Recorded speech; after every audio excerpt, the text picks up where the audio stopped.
while China has got on top of its COVID-19 problem, the rest of the world is still battling with it, and the rest of the world is caught up with its own recriminations and problems. And this is China's moment to drive its advantage home. And you see that in its foreign policy. You see it with this new angry activist, diplomatic and strategic push against countries around the world, where China's not only trying to tame countries like Australia and do battle with the US, rhetorically and diplomatically speaking, but also it's pushing hard on its claims in the South China Sea, and within its own borders, it's pushing hard to change its relationship with Hong Kong, to assert more control and limit Hong Kong's autonomy and take away some of the remaining freedoms in Hong Kong, but also what it would like to be within its borders, which is Taiwan. We see a signal there from the Chinese Communist Party's National People's Congress that a critical part of its traditional phraseology has changed there too, portending a more difficult time for Taiwan. And the specific there is that for decades, China has talked about its working towards the peaceful reunification with Taiwan. The word peaceful was dropped from the official work report at the National People's Congress for the first time in decades.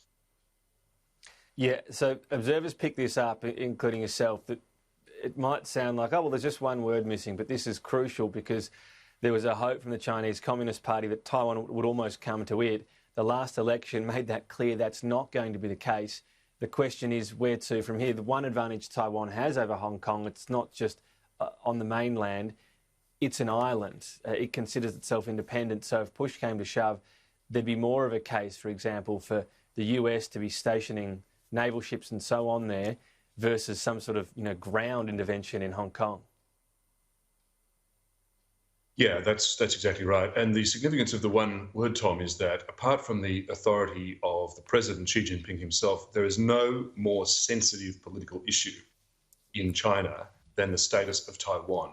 So to change a traditional descriptor is not an accident. This isn't a happenstance. This is a very deliberate signal that while China has never renounced the use of force to what it calls retake Taiwan, it has now changed the emphasis by removing the descriptor peaceful. You're right, Taiwan has big advantages over Hong Kong. It's self-governing. It has its own defense forces. The US has been selling it arms and equipment for years, including a recent arms deal that was signed just last week. And it has a lot more independence and standing, and it's an island that's about the same population as Australia's 24 million. And yes, you're right. If China did mount some sort of armed incursion against Taiwan, the US would be tempted, perhaps inclined, although by no means certain, to come to its military defence, which then, of course, would involve a question for Australia about whether Australia got involved. And, you're exactly right, Tom. China was hoping that Taiwan would come to it. The whole point of one country, two systems model operating in Hong Kong was as a test bed, if you like, to demonstrate to Taiwan, oh, look, it can work like this. You can be in our borders, part of us, and yet keep your independent system.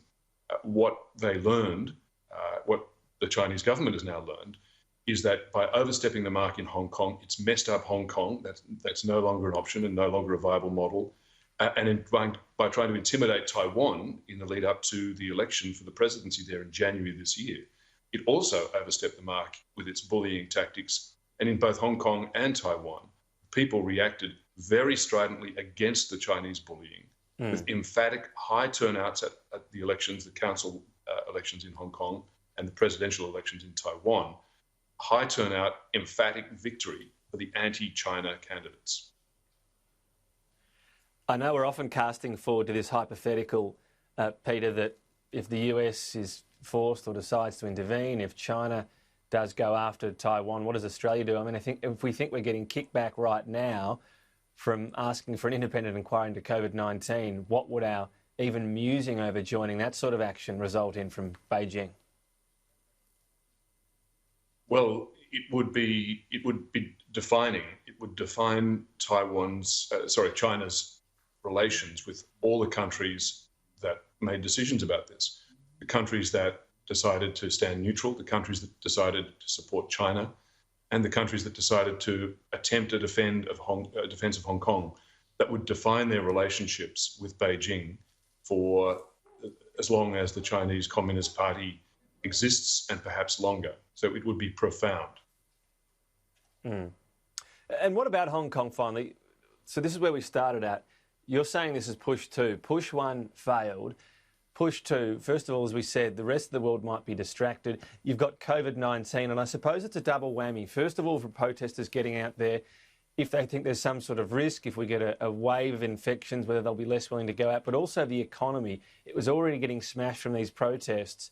With the COVID-19 impact, some people might say, I just can't afford to be out on the streets again every day. That's quite true. It will probably inhibit the willingness of many protesters to join in. It will also be used as a pretext, and has been used as a pretext by the security services in Hong Kong, to limit and ban public gatherings. So that's quite true. But it's also true that China, the Chinese mainland, has made a clear decision that the state of business in Hong Kong doesn't matter, that the Chinese mainland will be vigorous in its pursuit of control of the streets, of increasing control over political freedom in Hong Kong. And it used to be the case, it was often remarked, Tom, that the Chinese government wouldn't do anything rash with Hong Kong because Hong Kong was such an important part of the Chinese economy, and certainly the main finance centre for the country. But at the time of the takeover, when China resumed sovereignty over Hong Kong made up about 20% of China's GDP, so it was an enormous slice. Today, with the growth of the rest of China, Hong Kong has shriveled relatively to be only about 3%. So the Chinese Communist Party has just decided that the business and economic priority of Hong Kong is much smaller, and the priority is on asserting a grand display of nationalism and authoritarian control.